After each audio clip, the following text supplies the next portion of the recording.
Dear Mrs. Seraj, dear colleagues, dear friends of the University of Liège. Last August, I came across an interview that deeply moved me. It was Mahbouba SERAJ's interview. I had heard of her name and her fight, but I had not realized just how dramatic, absurd, and utterly shocking the situation for girls and women in Afghanistan was. No education, no job, no freedom, locked up at home, no right, no voice, no face, ghosts. I finished reading with a knot in my stomach, a kind of gut fury, wondering what I could do concretely.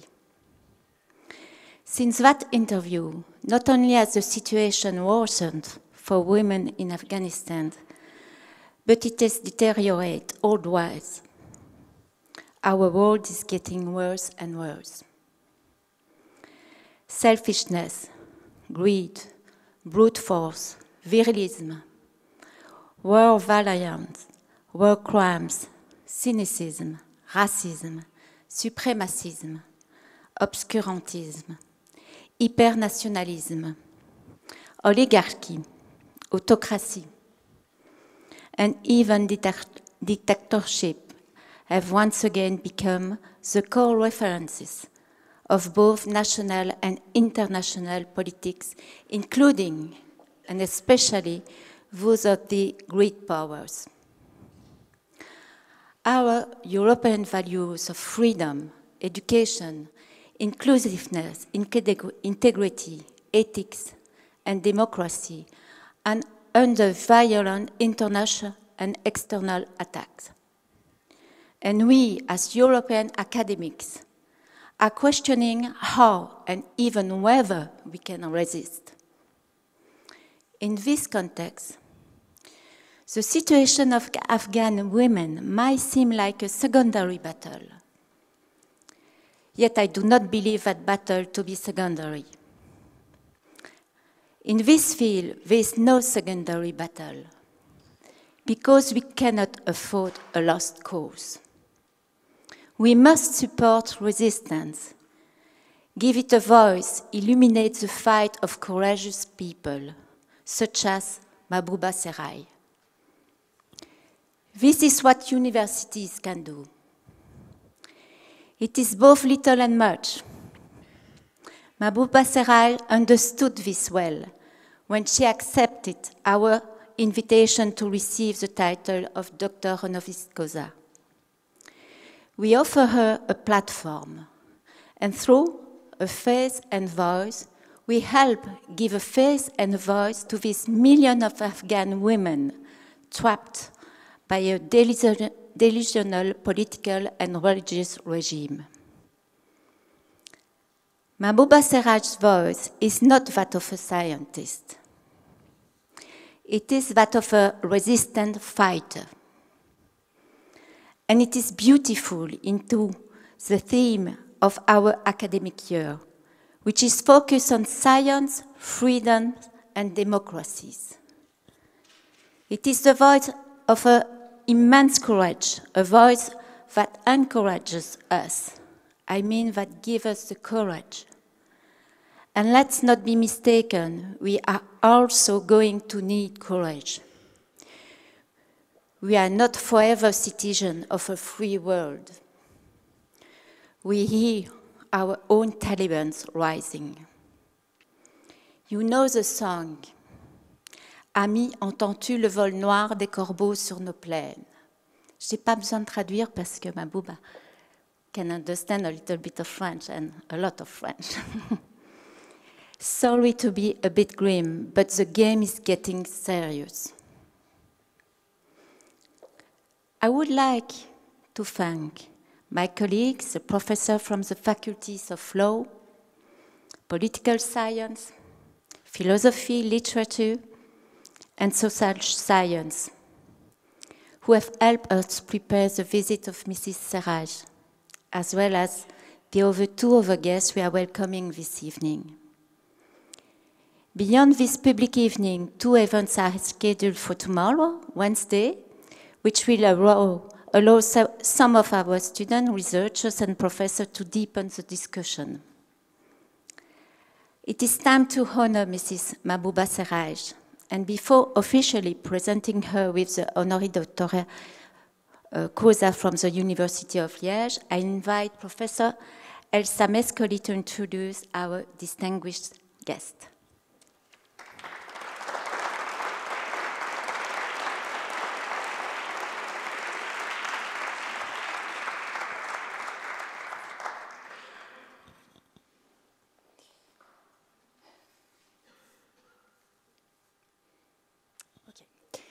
Good evening, everyone.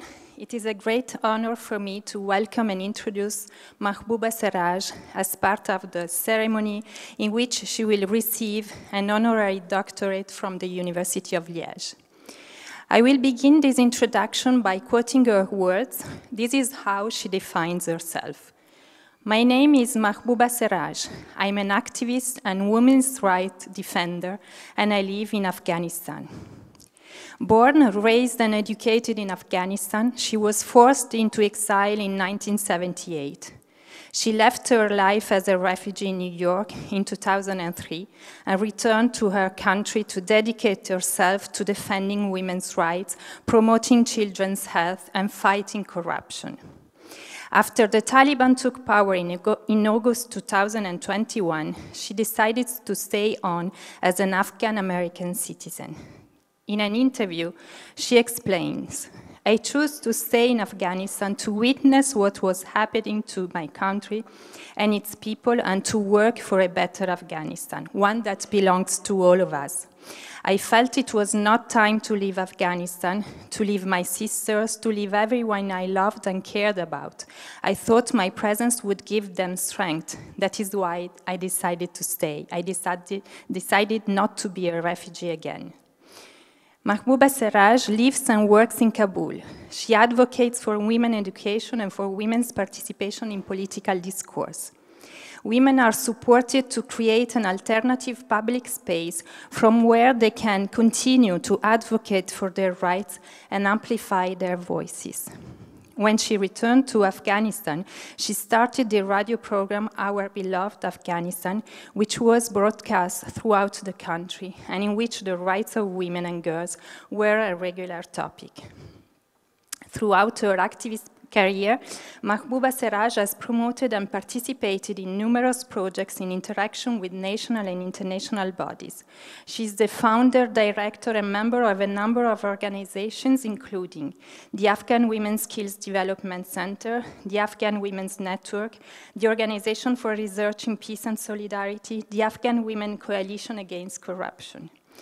Mahbouba SERAJ actively runs a shelter for women facing domestic violence and for internally displaced families. She has run reading groups for women in rural areas to teach human rights according to the Quran, and she has set up women's listening circles where women can meet and discuss various issues. To illustrate her work, I would like to share an ethnographic vignette from the book Kabul Carnival, published in 2015 by anthropologist Julie Billot, who had the opportunity to meet Mahbouba SERAJ during her fieldwork in Afghanistan.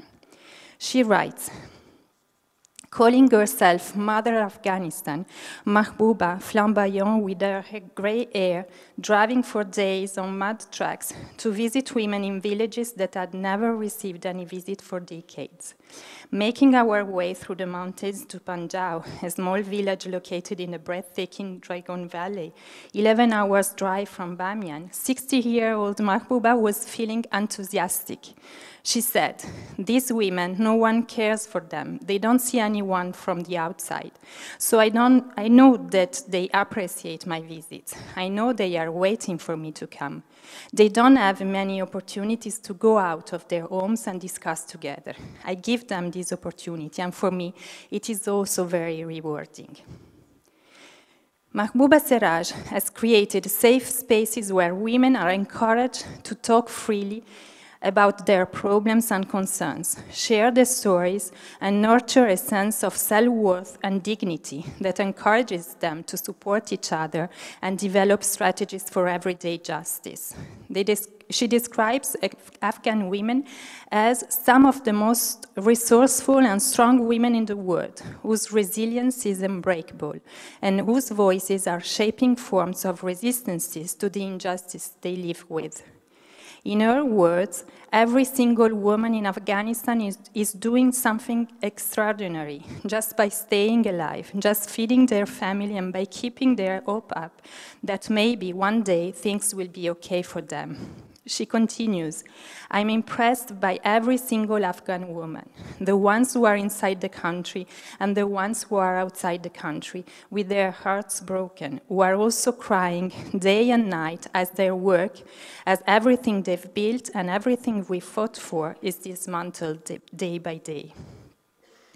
Mahbouba SERAJ is convinced that change should come from the Afghan people, with the support of the international community and despite the despair and frustration that often prevail. Roya Mahbouba, journalist of the time, writes, her uncompromising clarity may be what I most admire about Mahbouba SERAJ. Asked, are you okay? She will reply, no, I'm not okay. She says the things all of us feel, and then she acts. All of Mahbouba SERAJ's activity require her to talk to the local administration with determination and courage, to stand in front of the Taliban and say, this is what I'm doing, and this is how I'm going to do it, as she explains. Mahbouba SERAJ has received many international awards for her tireless and unwavering commitment to the rights of Afghan women and girls and her work with them. In 2021, she was included in Time magazine's list of the 100 most influential people in the world. In 2022, Refugees International honored Mahbouba SERAJ with its Exceptional Service Award in recognition of her courageous and consistent advocacy. On 11 December 2023 in Tampere, she received the Finnish International Prize for Gender Equality on behalf of the Afghan Women's Skills Development Center, in recognition of her efforts to promote and protect the rights and safety of Afghan women. In 2023, the Women's Refugee Commission celebrated her as one of the year's Voices of Courage Honoris. And not least, again in 2023, she has been shortlisted for the Nobel Peace Prize by the Peace Institute Research Oslo. Mahbouba SERAJ's work in the field reminds and warns us all that what is happening to women in Afghanistan can happen anywhere. Her work enables us to move beyond sterile and essentialized representations of Afghan women as powerless and silent victims of their fate to be saved by others. Mahbouba SERAJ teaches all those who advocate, teach, or do research on women's struggles that all over the world, women are developing multiple forms of resistance to the situations of injustice in which they live, giving rise to situated forms of feminism that are worthy of recognition. Proximity to the field, in-depth knowledge and consideration of the specific experiences of women's lives and the context in which they develop their struggles allow the elaboration of concepts and actions of justice that are anchored in the cultural and moral environment in which women live. So it is with great admiration that we now witness this new recognition of Mahbouba SERAJ by our university and look forward to a subsequent discussion on how the voice of Afghan women can be heard. Thank you for your important work.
and how wonderfully on time this whole thing has been by this university, by Liège, and by the people of Belgium. Thank you. Thank you for giving me a chance to raise my voice again, because it was really, really becoming very, very, nobody was hearing it for quite a while. But now, by doing what you're doing, you have given me my voice back. And I can talk again, and I can be the voices of the voiceless women of Afghanistan. And I can do my job.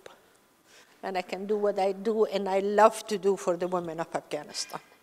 I thank you more than you can imagine how happy you've made this woman, how happy you made the women of Afghanistan who love me, and how grateful I really am. You are absolutely amazing people. Please don't forget that. Right now, Europe is not in a very, very good place, or at least that's what the world is telling you. But please, stay strong, stay yourselves, and don't forget us. Let's together make a fantastic world for whatever it's worth. Thanks a lot. Thank you. Bravo, bravo.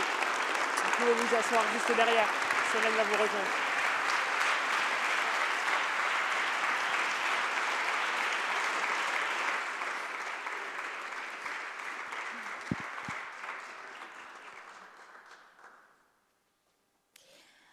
Okay, so and now we invite Margaux, Benn and Solène CHALVON-FIORITI to join us.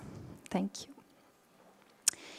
Margaux Benn is a senior reporter in the foreign service of the French newspaper Le Figaro and a documentary filmmaker. She specializes in Afghanistan and conflict zones. After spending several years in Africa and then working in the Middle East and North Africa Bureau of Agence France-Presse, she was a correspondent in Afghanistan for French and English-speaking media. She has made several documentaries in this country, which she has known for more than 7 years. Since 2022, she has also been covering the war in Ukraine. Her work has received several awards, including the Bayeux War Reporters Prize, the highly prestigious Albert Londres Prize, and the Trace Award, an American prize for investigative journalism. Margaux Benn has agreed to moderate the debate that will follow, and I will let her tell you a few words to introduce Solène CHALVON-FIORITI. And once again, we would like to thank you both for taking part in this event.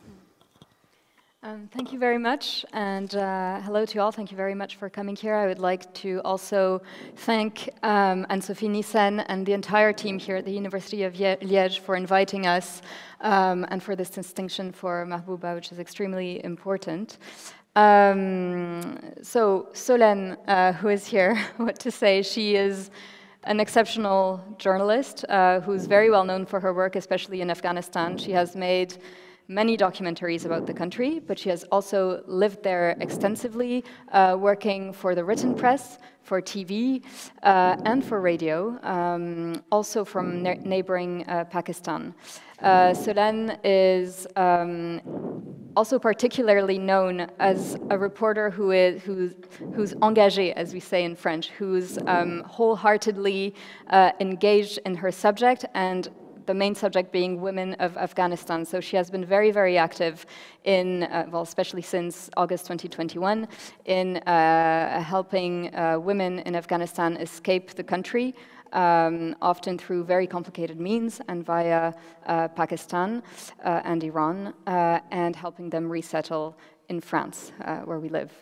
So Solène will be discussing today with Mahbouba SERAJ, and yeah, I'll be asking both of you questions. Each question is kind of pointed at, you know, one of you, but of course you can interact, and please make this as much a discussion as possible. All right.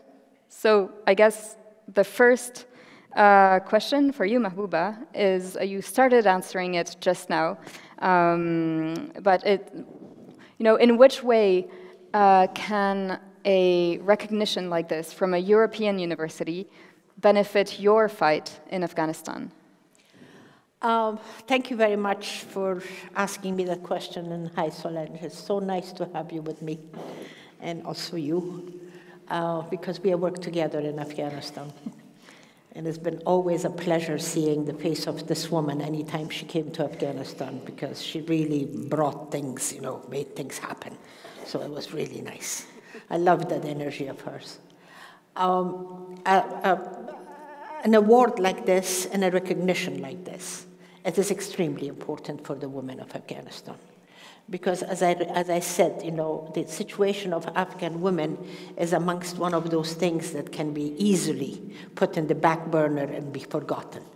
Because, first of all, the question of women in the world in general is not important. I don't care from which part of the world they come from. They are not important. They are the first ones that they kind of disappear. If there is a budget that is being made, or if there is a work that has to be done, or whatever, if it's not a voice behind it, if there are not people who are actually and deliberately trying to help it stay alive, it won't. It will go because of other things that take the priority. That's a fact of life, and that's how it is. And for Afghanistan, that is absolutely a reality. And right now, we are at the point of becoming an absolutely, we don't exist. We really don't exist. They have erased us. They have erased the Afghan woman. Our voices are completely gone. So something like this, it's fantastic. This might not get to Afghanistan as soon as and as fast. It will actually, it might not. But the world is going to be hearing it and listening to it, and for that, it will be brought to their attention, and their attention is at this point is good enough for the Afghan women and their cause to stay alive. Thank you. Thanks, Mahbouba. This actually brings me to the question I wanted to ask Solène, because you answered as an activist and as an Afghan woman living in Afghanistan. I'm going to ask a question to Solène, who is a journalist. You know, as a journalist, how do you explain the decline in interest on the part of the international community, not just the media circles, for Afghanistan? And what is the very practical impact of this in the country for Afghans and particularly women? Well, I think we do have a responsibility in this because, you know, who is conveying the messages? The medias are. And the way, this is also why I'm actually answering to your first question to Mahbouba, this is why those moments are super important, and this is why I think we also, you know, like really forced and, you know, our agendas with Margaux to be here today is because it's very important not to lock people up in darkness. Because if you do that with a narrative, then people, I know this and you know it as a fact as well, people, they don't invest. If you only picture Afghan women as like silenced women who can't do anything, who have lost everything, you know, like people are just not going to feel that it's worth to invest emotionally, that it's worth to talk about their stories here actively. We are very, very responsible of the narrative we're giving, because the more we say that they're silenced, the more we talk, you know, about them, and they're not. And we do have to do the work, I feel, us, the medias, not only to be supportive of those events, which are actually showing that some women are still, I mean, look at her, she's not part of the diaspora. She's not living in Europe. She's living in bloody Kabul. She goes back. Like, this is the energy that some women are bringing to their country. And we do have, as medias, to talk about those initiatives. Otherwise, you know, people, yeah, it's true, like the world is going so bad and they're not making efforts because there are other conflicts. And also, I'm telling you the truth, as a journalist, it's hard to work on this country. We can't go there anymore. We don't have the visas. There are no more journalists there. A lot of qualified people have left the country. So yeah, you have to do the work, you have to pay translators, you have to track, you know, like the social medias, check who's still there and stuff, but this is our work. So I hope that tonight we're also going to talk about the solutions and how to bring, you know, even if it's not hope, like the possibility of hope, as we were saying before, because we are actively involved in this silence, and I think there is a way to break it. Thank you very much. Which brings me to another question that I'm asking Mahbouba, but I'm asking you because, as we mentioned, you are living in Afghanistan. You are not just an activist, a militant. You are also a woman living in Afghanistan. And so that's why I want to ask you particularly, concretely, what is it like for a woman to live in Afghanistan? We all have heard the slogans that Afghanistan is one of the most inhospitable countries for women, etc. These are slogans. What is it like for an Afghan woman to live there? Are there different experiences according to perhaps social class or background or geography? What is it like being an Afghan woman, or for different Afghan women today in Afghanistan? What Solène said, it really makes a lot of sense. I do not want to picture Afghanistan nor Afghan women as these powerless, hopeless bunch of squeaking women that they're all running around and not knowing what is happening. No, I don't. Please don't think that that's I'm trying to do that. I never want to do that, because Afghan women are amongst some of the most resilient, some of the most amazing bunch of women I have ever met in my life. And they're still there. They're all there in different capacities and doing their work and they're living their lives. But the fact also remains that Afghanistan really, it's a very negative, hostile place for the women. There is no doubt about that. And it depends on what category you want to look at it. Some places are less, a little bit, some places are more, and some places are a lot more. So that is the theme. That is how life goes on in Afghanistan. But at the same time, the women in there, the second you give them a chance, the second they get a chance and they hear there is an institute that is offering classes to learn something, I swear to you, the number of women and girls that they are running to go and join that, it's unbelievable. It breaks my heart to see all of that effort. For example, the institutes for the institutions that they got closed about 2 months ago. The heartbreak of the girls of Afghanistan is unbelievable, what they were going through. Everything that they wanted to do under the circumstances that they cannot go to study, they cannot continue their education, they cannot learn what they started. But at the same time, when the institution offered them, one institution or 2 or 3 in Afghanistan, for the woman to come and learn how to become a nurse, how to become a midwife, how to do the very basic things that a nurse or a midwife needs to do. You should have seen the number of girls that they have gone to all of these institutions, and they have put their names down and given their money and their time.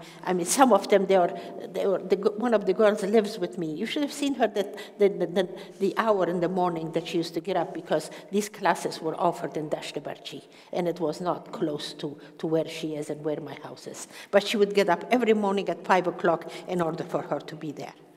So that is something that the second is offered, they are the same women that they do take these things and they make it possible. Mahbouba, sorry, I would just like to explain to our audience that what you were talking about is actually a very important event, but they might not be aware of it, is that the Taliban, after barring all girls and women from education past basically primary education, they had finally, very recently, I believe at the beginning of 2023, allowed women to resume or to start medical studies if they wished, so to become midwives or gynecologists or nurses or etc. And then a few months later, in December, November or December, they actually went back on that decision. So all the women who, after being barred from education for a couple of years, had all started again to have hope, a few months after starting this degree, again, that last hope of studying in this country was taken away from them. So that's what Mahbouba was talking about. And that is one of the most horrible things that can happen to anybody. And for that, honestly, just imagine yourselves. Imagine yourself, the right of education is taken away from you. You have studied to the 6th grade, and you want to go to the 7th, and you cannot. And they tell you no.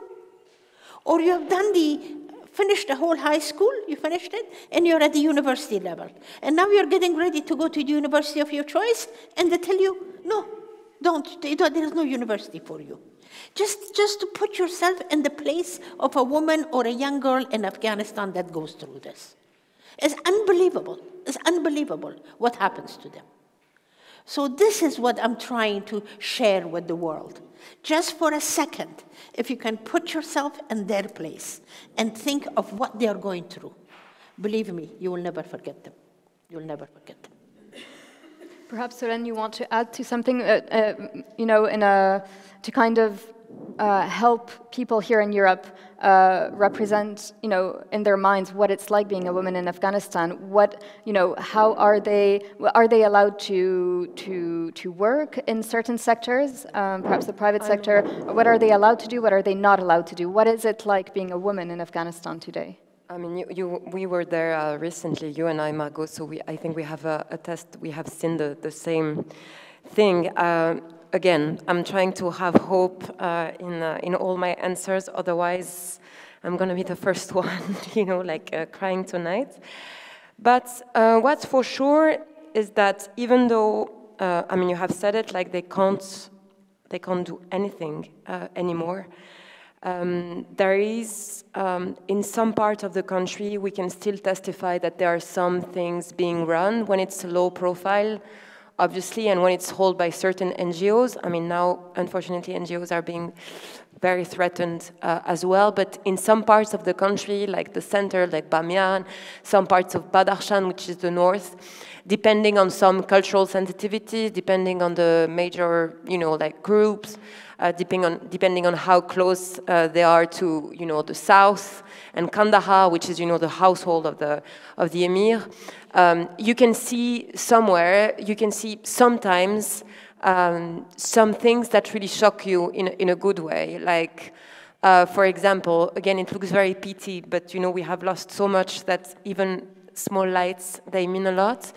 Like last time, I was 2 months ago, I was in Badakhshan in the northern part of Afghanistan, and women now are banned from beauty salons, so like thousands of them, dozens of thousands of them have lost their jobs. But the private sector is one of the sectors where they're allowed to work. So again, private sector, like don't imagine like big companies and stuff, but if you want to have your tailoring activity, for example, you can, and if you want to sew, you can, or embroider, you can do it. And you would be amazed and surprised, just like you said, like the resilience, and I'm sorry to use this word because it has become a word that, you know, goes on every mouth, but if there is really a place for resilience, it's really this country. Because you set up in a place where, you know, women are sewing, and you start to talk with them, and this girl is like, you know, like, she has like a diploma of like engineering, and the other one was like, you know, was just finishing her medical studies, and this one is learning how to embroider thanks to her mom, and on the floor there is a little girl who comes with her mom to, you know, this art place just to like study on the floor with like, you know, like some clandestine classes coming through some radios. I mean, it's, you know, like they are despite the darkness, they are really making a lot of efforts to make a way. And it looks, again, like I'm talking about a tailoring place, but when you get to those places, you understand, and this feeling is also, I'm telling you, as a human, is very important to me, is that they're not going to surrender. I remember very well, 3 years ago, when they stopped education, we were with Margaux actually, we saw the first clandestine and secret schools. It was looking so bad. It's still very bad. Like, you know, like there are no more books, they are torn. You know, like the girls, they have to lie on the street if they're stopped by the Taliban. And we were all saying, I remember, we were anticipating this to just finish. We were like, they're not gonna, why would you go to school? Why would you go to this school? There is no job after, there is nothing to do. But they kept on going, they keep on learning. And there are people, honestly, there are people doing amazing things. I mean, Mahbouba, obviously for us, is a star. But there are other people, you know, there are men. It's important. We need to talk about the men as well, you know, like men are not all, you know, Taliban copies. Some of them are investing, are trying to write books, are trying to, you know, like get an antenna so that there is a satellite TV getting into the village so that, you know, through satellite TV they would get classes. I mean, yeah, it's small, it's in like conditions of courage that cannot be defined in words. It has become, you have to be physically very, very, very brave in Afghanistan right now. Because believe me, if they get you, especially if you're a man, you're staying in jail, they beat you, but still, people are doing it. I would like to touch briefly on the subject of the economic situation of Afghanistan, because that's a situation that also impacts women and girls first, as in any country subject to an economic crisis. So I don't know who, whether you, Solène, or you, Mahbouba, want to explain firstly why, because there are several reasons why there is such a huge economic crisis in the country, and two, how women and girls are impacted today. What does it mean today to be a normal Afghan family in 2025? First of all, what I would just like to say, because it was not in the extract, but Mahbouba SERAJ is in this movie. And she is a key character in the movie because she's not afraid and she's just challenging the Taliban, for more than 15 minutes. So if you want to watch Mahbouba, like fierceful Mahbouba, it's still, I think it's still on air. But talking about going back to the economy, what is for sure is that we are seeing a country collapsing completely. The private sector, 2/3 of the private sector is collapsing. So you see very few companies, very little companies. They are, the assets of the Afghan bank are still frozen in the US, actually. So, this money, which belonged to Afghans, is not going back to the country. When it comes to economy, Talibans are, in a way, sometimes pragmatical. Depending on the regions where you go, you would be surprised to see like a local governor sometimes who's like praising for like roads to be built and, and very happy of like this dam project and this agriculture, like new machine. So, there is this in the Taliban, but there is also, again, the ideology. And the ideology is what makes them, take out the women from the economy, is what is making them erasing the opium culture, and this obviously is like pushing thousands and thousands of families. This was the biggest producer for opium in the world. So all those families, those thousands, hundreds of thousands of families, they have nothing to eat anymore because the other cultures like pomegranate and stuff like that they grow not as well. As the opium one, and then ideology, because as they're being so stubborn on women's rights, there is no more negotiation at all, there is no more debate on getting the assets of the Afghan bank back. So this whole situation is just creating, obviously, an environment where if you go to Afghanistan today, the first thing you're going to see is not even like women nowhere, it's just like the level of poverty, which is, for us, like we already knew a poor country, but now it's just striking you so much, and it's just, getting worse and worse. Maybe you have, from the inside, you have another way of putting it, Mahbouba? Yeah. For example, the other thing that is really, affecting the lives and the economy of the country. The women in Afghanistan, a whole lot of them, about 3 million of them, actually, they are all lost their husbands. So what has happened, Afghanistan is being run by the families by only women as the head of the household. So they are running the families, they are feeding their children, they are doing the whole work. But it became completely impossible when the Taliban decided that these women cannot work anymore. They don't have any right to have, for example, their beauty salons that they had, or the businesses that they were running. They cannot have that. So because of that, these women have no way of actually supporting their families. So this by itself, it just brings about another part of the poverty in the country and making it impossible for the families to get bigger or get more comfortable or be able to feed themselves at least, or have a roof over their head. They cannot do that anymore.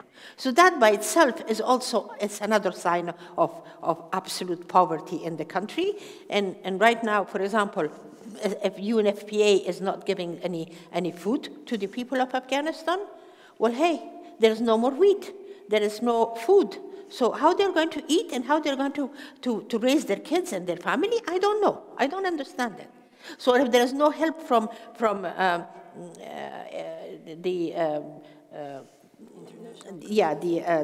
what is the American organization? USAID.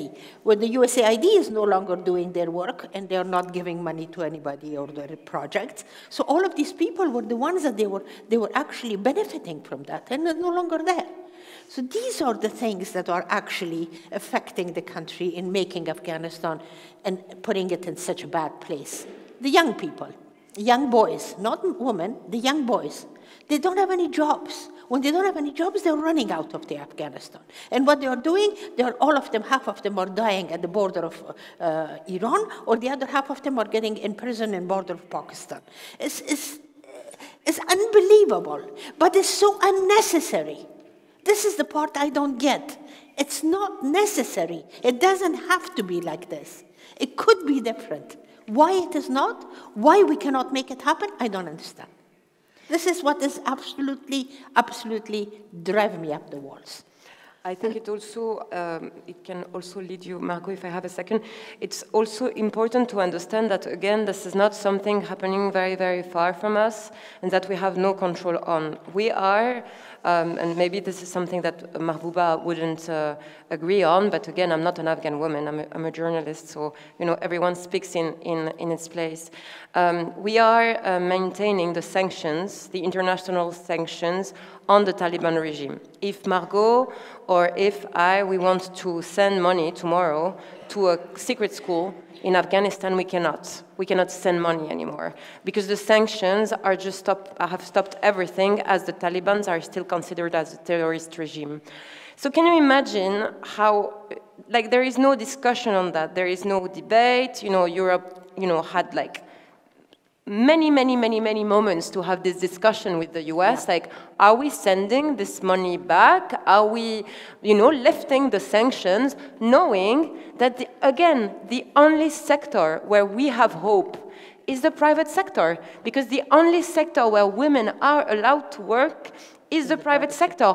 Obviously, if you cut everything, the country is in agony, and who is in agony at first? The women. So sometimes, you know, this is also, you know, this is something that can be discussed, that has been discussed, but you can tell that it's not the agenda anymore. No. And this is happening here. It's not happening there. It's, again, we very frequently, we say it, it's so easy to hate the Taliban. I mean, everybody hates them.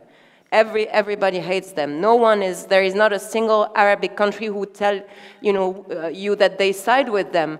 But so what do we do? And once we have said that, what do we do here? And the questions are like lifting the sanctions, it's not in the agenda anymore at all. And actually we'll circle back to that question towards the end of this discussion, because I think it will conclude very nicely our discussions. There's a lot of things still to say about what the international community can do, what levers the diplomatic community can have over the Taliban still today, and what this means also in terms of international law, et cetera, et cetera. So we'll circle back to this topic of sanctions and of the leverages that the international community can use in Afghanistan. But actually, this was actually a good way to lead to my next questions, which is, you know, how, because you mentioned, I think it was Solène, you mentioned, you started to mention how many Afghans, women and men, and Mahbouba, you mentioned it as well, sorry, are leaving or have left Afghanistan.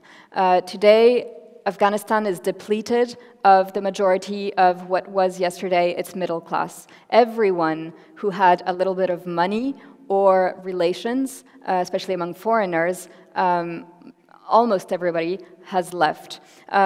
And there are still nowadays people trying to leave desperately by all means. Last time we were in Afghanistan, we met many women who are learning foreign languages. All the women that we meet learn foreign languages, English, German, French even sometimes. And their dream is to get the hell out of the country and hopefully then to Europe. And so my question, for example, for Solène first is, how does an Afghan, especially an Afghan woman today, leave Afghanistan? It's a tremendous undertaking. It's expensive, it's difficult, it's dangerous, and I'm wondering whether you can explain this to a European audience today, exactly what it's like, what it takes to leave Afghanistan. So as you just said, it's getting impossible. So it's not even something that we're promoting anymore. I mean, we were helping as much as we could like 3 years ago, 2 years ago. Why? Because France was giving visas to single women. But now the space has shrunk so much, and as you were saying, the atmosphere in Europe is so bad that the visas have been cut. So today, if I want to leave Kabul, let's say I'm in Kabul, I'm alone, I have to, first of all, I have two options. There are no more embassies or consulates which can help me. So if I want to go to Europe, I'm going to have to go to Iran or Pakistan. Both of them, they will ask me for a visa that I have to pay. There is a whole mafia in Kabul since 3 years who's like, asking you to give money and money and money for this. I remember in the very start, we were like, oh, it's 250, and we were doing like small fundraisings ourselves, and now it's like thousands or like 1,500 and 500, sorry. So you have to get your Pakistani visa or your Iranian visa. Then to leave the country, you're going to be annoyed at the airport because you don't have a mahram, which is like a chaperone, with you to leave the place. So it means that you need a visa for the other person who's coming with you to travel. They have stopped women. They don't care. They can easily do it.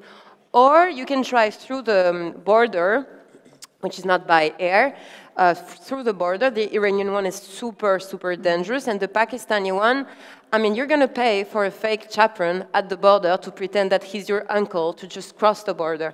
Then you get there, you are going to wait. In Pakistan, it was like 3 to 4 months before getting an approval to leave. During those 3 to 4 months, you're tracked. You are in a place where they hate Afghan refugees now, and that the police, Pakistani police, is extremely corrupted. The girls, end up in families where there has been horrifying stories and abuses. I mean, it's a nightmare. And then you have to pay your flight to travel to Europe. Once you get in Paris, you arrive at the airport and there is no solution provided for you. It's just a nightmare.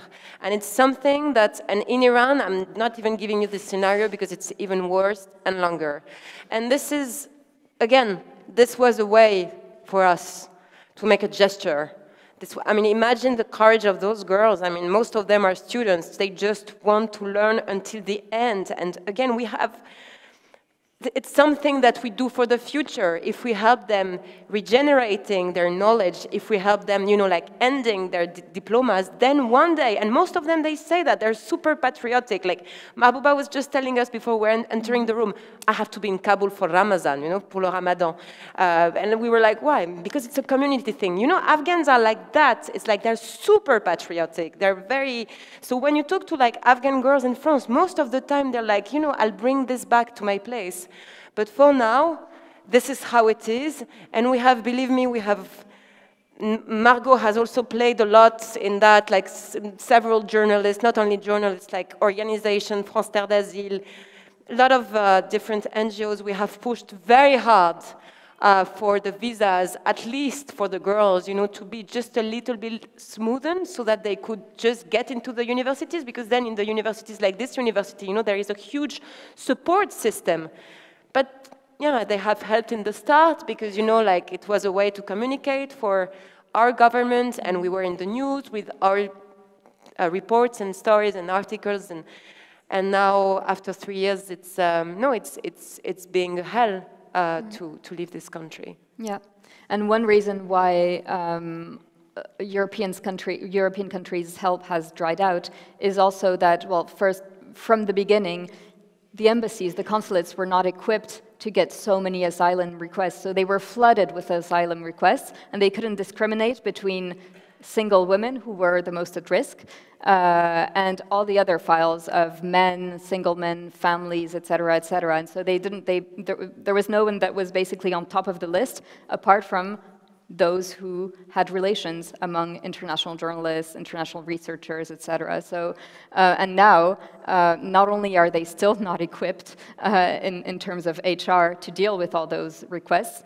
but also so much else has happened in the world. You know, Gaza, Lebanon, Syria, so many other, Ukraine, of course. And so Afghanistan is no longer really in the headlines. And so today we really feel it, like everyone who's been working on this subject feels that today they're not even getting any answers from the interior ministries of their respective countries, not just France. So yeah, it's a huge issue, really. Yeah, sorry, went out of my place here. What about you, Mahbouba? Do you see your girls? Yeah. They want to leave? That is a real danger that my girls are in. They really are. In my shelter, I have right now 7 girls, which 3 of them are in my house, and the 4 of them are still in the shelter.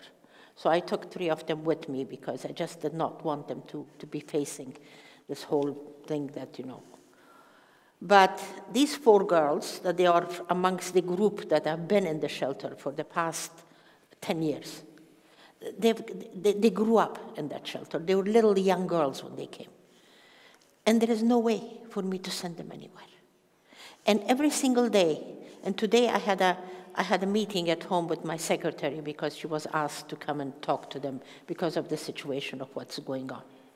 Every single day they are asking me, what is going to be happening to us? And they have absolutely the right to ask that question.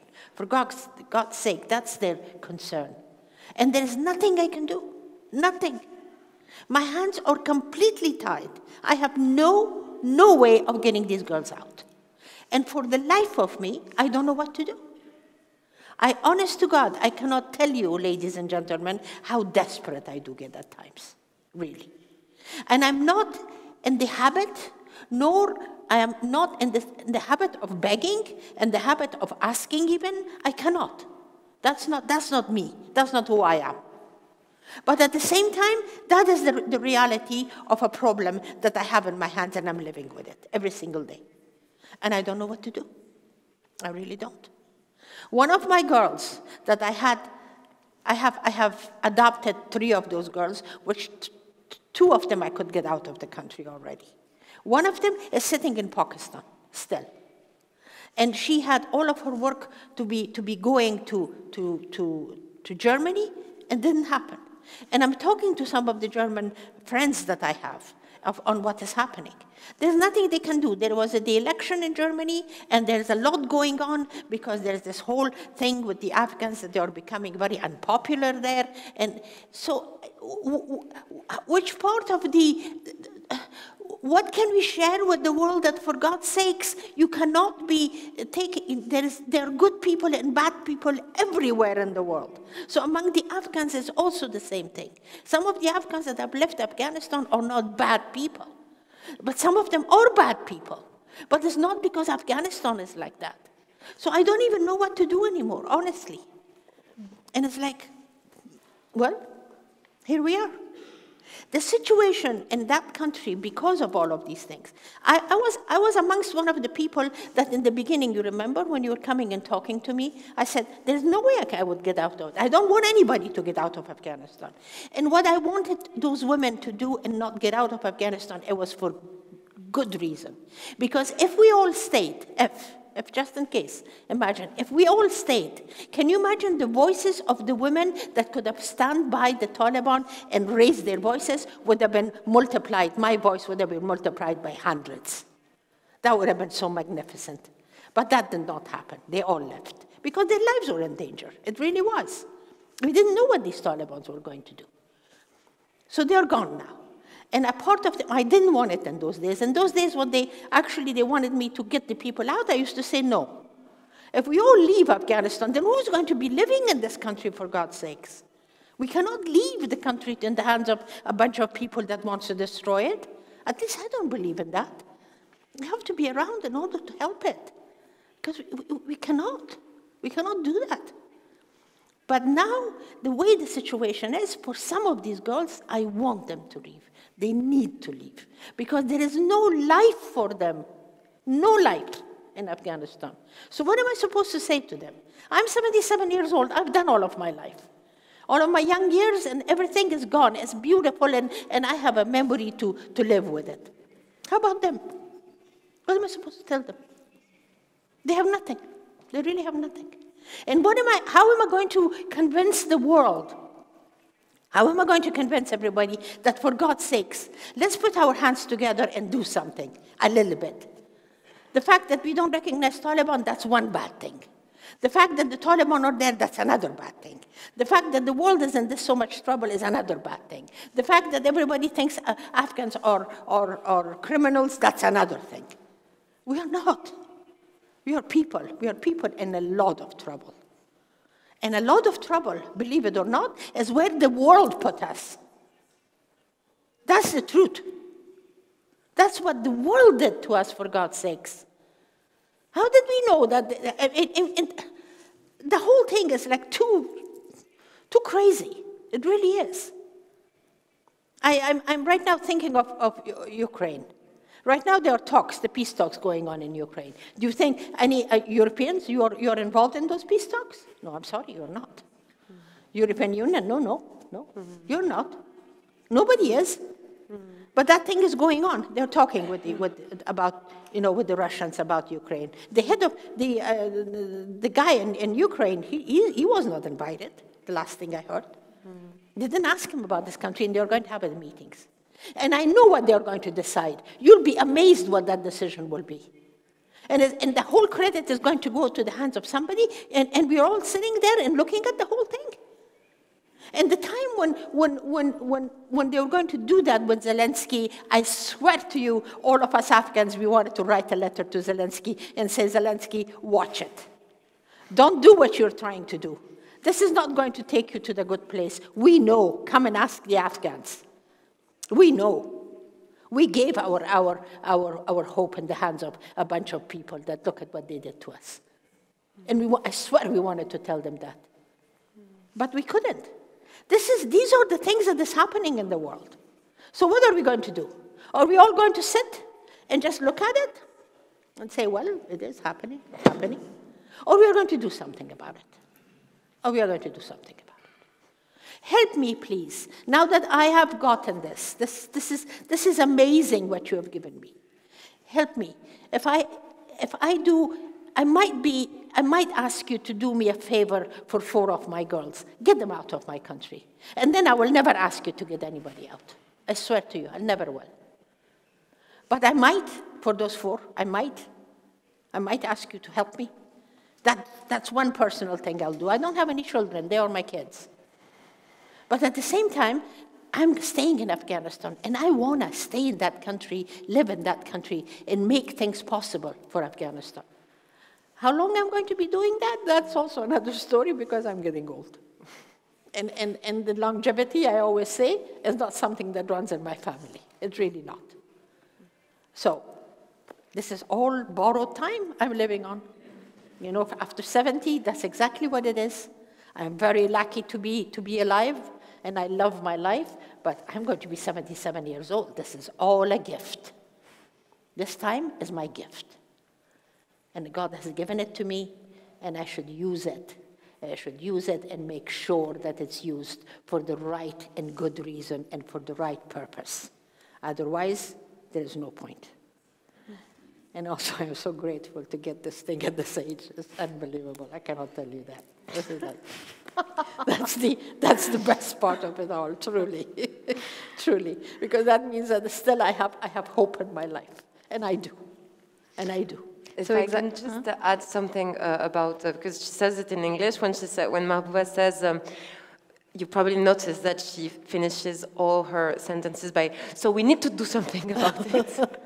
And she actually says it also in Persian, in Dari, and last time we saw each other, it was at the end of my report, and I entered this cafe in Kabul that we used to go a lot with Margaux, and it's a Friday morning, and this looks perfectly normal in a place like this one, but in Afghanistan it has become science fiction.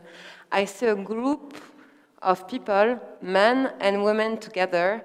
No one is covered, and they come and they sit and they have a brunch in the garden in this cafe with like pomegranates and flowers, you know, like it looked like a Persian poem.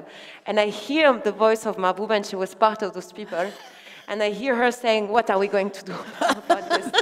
And we had this discussion already, but what's also, I think, interesting in that scene is that the normality has, you know, this was a normal scene for us, and just normality has now such a price in this country. It's priceless when you can see a moment like this.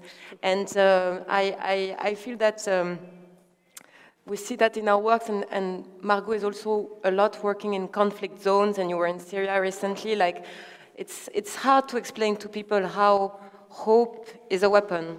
They feel it's cheesy to say this, but hope is a real weapon. Like 3 years ago, as Mahbouba said, and I think this is also something important to share, is that there is a real conflict today that people won't tell you about, which is exactly the story she explains, like the diaspora. You know, like so many women have left for very reasonable reasons. I mean, they were at risk. They thought to be at risk. They were probably at risk. And now they're abroad. And so it has, no matter what you think about it, it has weakened a lot the ones who have stayed. Because it has created a huge imbalance where now the narrative of women of Afghanistan is being in the hands of women who are not in Afghanistan anymore. And we can imagine, I mean, I would be probably the first one, if we are kicked out from France with Margaux tomorrow, I'm going to push hard, but pushing hard and insulting those guys is not creating any beneficial effect on the field in Afghanistan. It's actually the opposite, you know. It can sometimes get the situation even, you know, more tense. So this is why also Mahbouba is such for us an interesting figure, is because it's something today to be a feminist in Afghanistan and say we need to talk to those guys. We cannot ignore those guys. They are in power. We have to deal with them. We have to negotiate. We have to meet them. We have to recognize them. This is rare. Like most of the people in the diaspora are too scared to say that. Right. Some of them, they don't believe it, for sure, but they're also too scared because then, honestly, the backlash, especially the viral backlash that you get on social media, who has become, you know, like another space for hatred outside of Afghanistan, is really hard on you. It's very, very harsh on you. I have been myself in some conferences with some young Afghan women that I really respect a lot, whom we know, who are like friends, and they cannot hear this. They cannot hear this statement. And I think it's also interesting because it shows that, you know, like promoting women's rights and like human rights sometimes is way more nuanced and like, you know, has a lot of shades.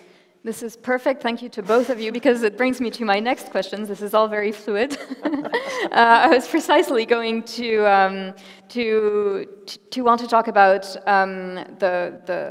the large topic of what can we do? What are we going to do about this? What can we do about this? We being not just Afghans in Afghanistan, but we as an international community with international law, with international organizations that are supposed to withhold human rights and women's rights in all most countries in the world, if not all. So what can we do today? I'd just like to briefly explain to our audience that today practically no country recognizes the Taliban government, and this has many implications. It means no diplomatic representations. European countries are today represented more or less by the EU representation in the country, which is kind of like the Club Med for diplomats. This was actually an expression used by an EU representative when I spoke to him last time, a couple of months ago. Literally a Club Med, because they come, they wait, they spend a few days in Kabul, mostly to deal with their humanitarian projects that are all being dealt with through the UN, which also poses problems.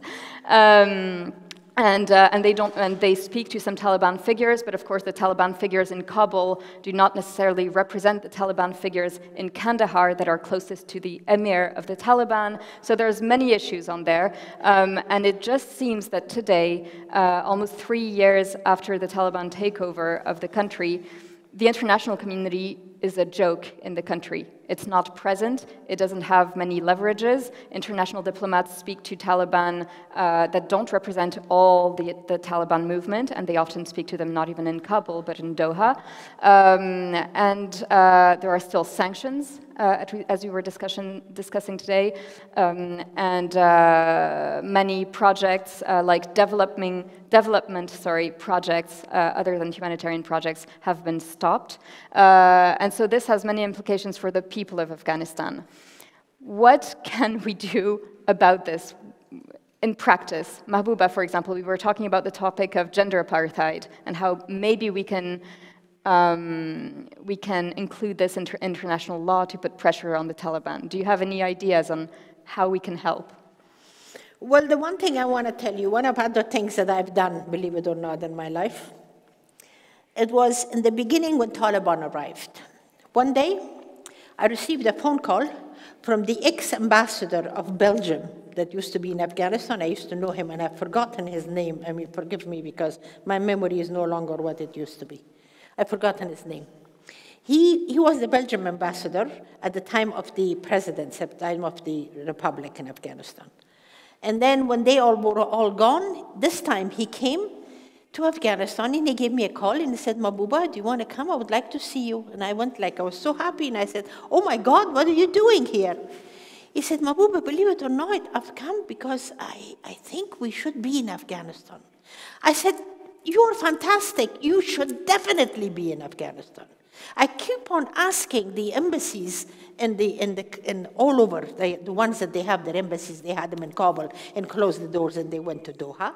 I kept on asking them, come back to Kabul, open up your embassy and be there. You don't have to bring an ambassador, because ambassador, once you bring, that means recognition. Don't do that. But bring a consulate or somebody.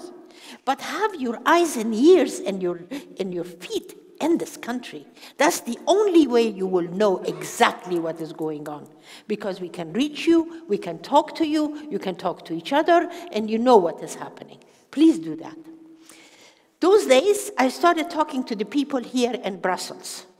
And the people in the European Union, they started, agreeing to what I was saying, and the office opened in Kabul. And that's why European Union has a representative in Afghanistan.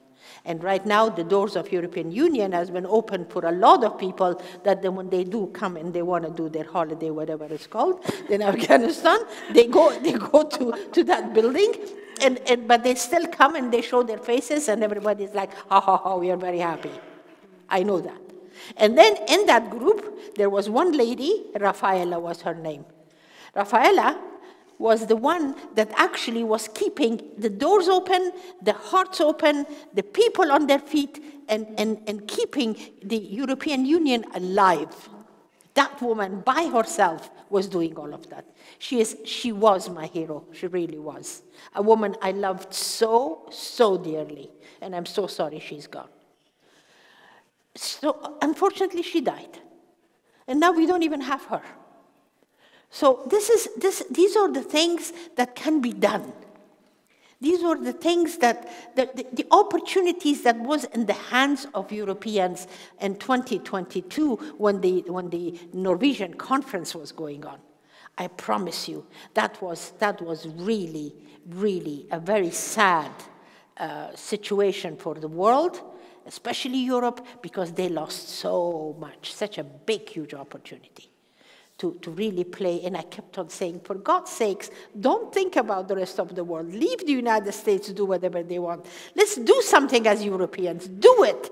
Do it as Europeans. Take the lead. Yeah, take the ring. Do it. And nobody did it. So if that's what is going to be in the future also, that nobody wants to look at the situation for what it is. For Afghanistan is your next door neighbor, for God's sakes. You are at our doorsteps, we are at your doorsteps. We are not far. Anything that happens in Afghanistan is going to have a direct effect on all of you. I promise you. Whether it is the refugees, whether it is the atomic bomb that Pakistan is going to drop on us, whether it is the problems of women, whether it's Taliban, whatever it is. We are very close. So the effect is going to be there, especially with today, with social media and everything that is going on. Oh my God. Nothing is being said for a second in Afghanistan that the rest of Europe does not know about it. They all know. So what is it that you're going to do? As Europeans, you have to sit down and really, really think about it. Really honestly look at it and see what you can do. See what we all can do. Anything you need for us to be there, talk to you, I'm more than willing to do that. We can talk on the internet. We can talk by I don't know, Zoom, whatever it is that the world is doing that. I mean, we did it for 3 years when there was that disease going on, COVID or whatever. So we can do it. Really, we can do it. But let's do it. Let's do it. Let's be honest and let's realize the whole thing, what is going on, and do something about it. Please. I love you all, but yeah, do something.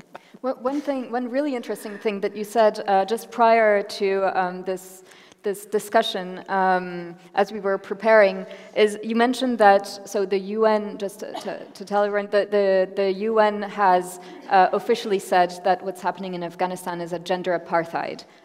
It's a new term that they coined, but for now it doesn't have any practical effect. It's not something that's condemned under international law. It's just something that the UN said, as many things that the UN says, without any effect. And Mahbouba was saying, do you want to explain what you were suggesting? Yeah, for example, gender apartheid. Gender apartheid is something absolutely brand new. The only form of apartheid that they know is what was happening in South Africa. That's all, the only thing that has been practiced in the world, and the world remembers it. Nothing else has been done after that. So the gender apartheid in Afghanistan right now is very real. It's really real. And for the longest time, I didn't want to have anything not a part of this. Why? Because of the fact that they don't know. The world does not know. It's not in the law, international law, as a criminal. It's not there. It's not. It's something that has to be worked on. It has to be placed in the, and really some people have to work on it and get their ideas together. And then come up with the ideas that how you want to bring this gender apartheid. So what is going to be? Are we going to be punishing the Afghan people, the Afghan women, and the other Afghans because of this? Or are we going to punish the ones that they have brought this on us? So the government or the force or the power or whatever.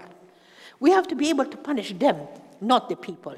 That was one of the reasons that I never was for this apartheid thing. I kept on saying, no, I don't want to have a part of it because I knew my people are going to be paying for it. And they cannot. They really cannot. On top of everything else, those people cannot be paying for that anymore.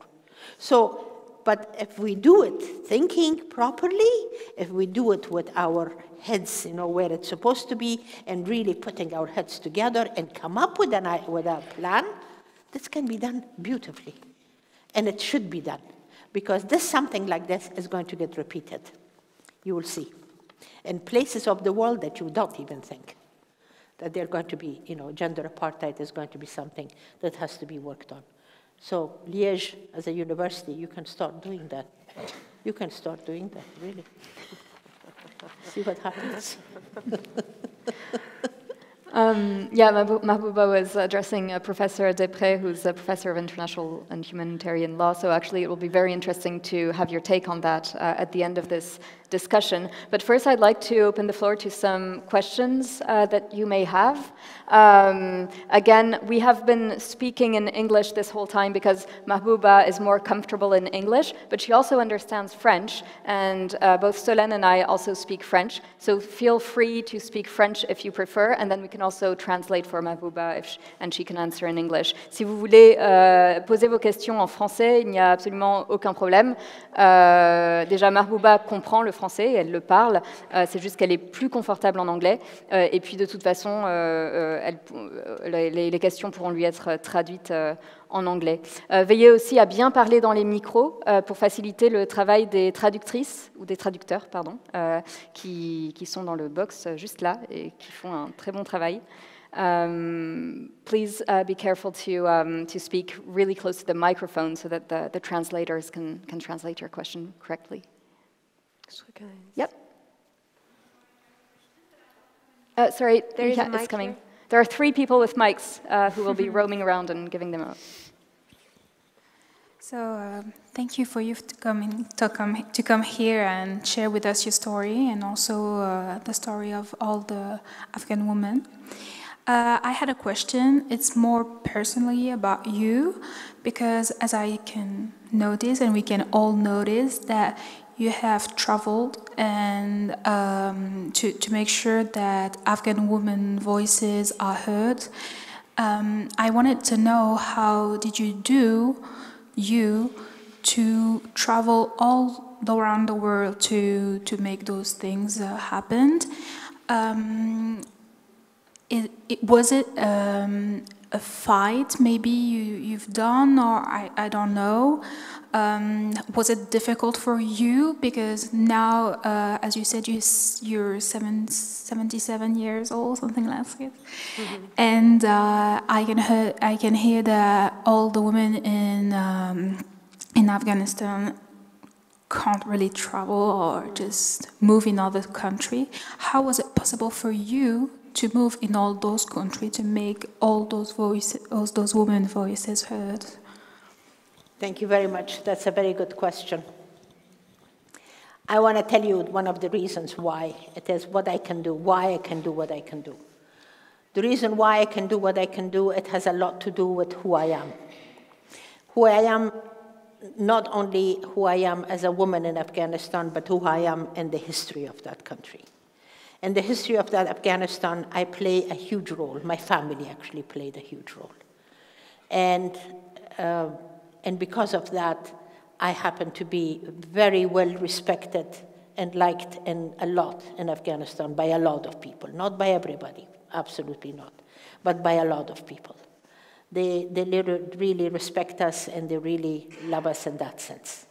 Also, in 1978, I had to leave Afghanistan. I was forced. I was put in prison, and then from the prison, I was forced to leave the country, because when the Russians came, when the communists came, actually, I left the country, and I was exiled to live in the United States. And I lived in exile for 23 years of my life. And then the second I got a chance to come back to Afghanistan, I did, which was 2003, and I came back to Afghanistan, and I lived in Afghanistan and worked in Afghanistan ever since. And this time, when the whole thing, and so I do have this American passport, because I'm an Afghan American. So one of the reasons why I can do the travel the way I do is because of the fact that I have that American passport and I can travel everywhere. That's one of the reasons. The second reason, because of the fact that I am with my voice and with who I am and the way I am, and because of my family, I can actually stand up in front of the Talibs or talk about Afghanistan and Afghan women very directly to them. Because one of the things that I always believed in is that I'm committed to the women and men and everybody in Afghanistan. I really am committed to what I'm doing. And I always believed if there is something wrong that is being done in this world and somebody does it to anyone or anywhere, if we do see it, we have to raise our voices. Because if we don't raise our voice, that by itself is going to allow evil to come and take the place of our voice. And that's not good. I really do believe in that. So because of that, no matter any time I see something that happens, injustice, a problem, whatever that anybody does, as a little girl I was like that. And that is something that stayed with me and is still staying with me until today, up to this age. I am that person, and I'm practicing that because I believe in it. So that's why. Thank you. Thank you. Yes? Yep. Yes. Hello, thank you so much for being here and for your bravery. Really, it's admirable. My question is more pointed to Solène and Margaux. I'm actually really happy you're here because I think my question is more relevant to your field of work.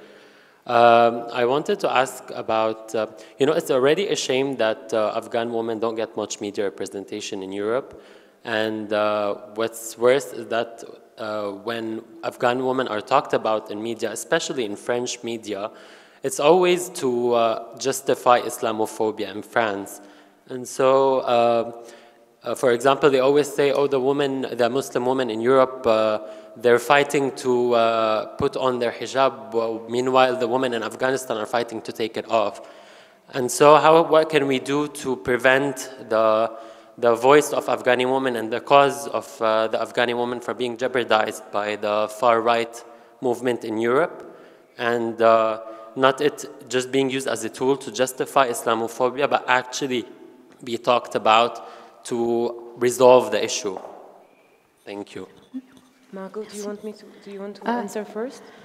Sure. I mean, the first thing that comes to mind, well, also, I think Mahbouba might have also some interesting things to say as an Afghan woman in Afghanistan about this whole debate.